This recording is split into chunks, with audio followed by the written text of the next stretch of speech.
లావుగలవాని కంటెను భావింపగ నీతిపరుడు బలవంతుండవు, గ్రావంబంత గజంబును మావటి వాడెక్కినట్లు మహిళో సుమతి.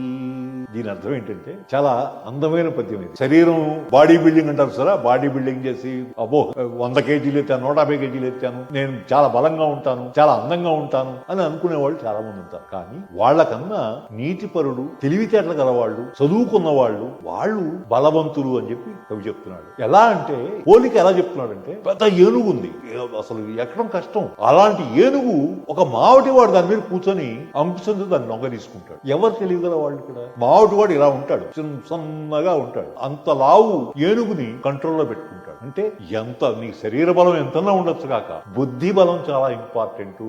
బుద్ధి, చదువు, తెలివితేటలు ఇవి ముఖ్యం.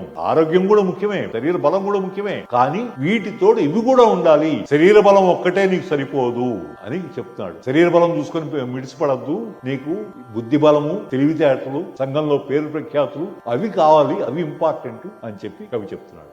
నమస్కారం.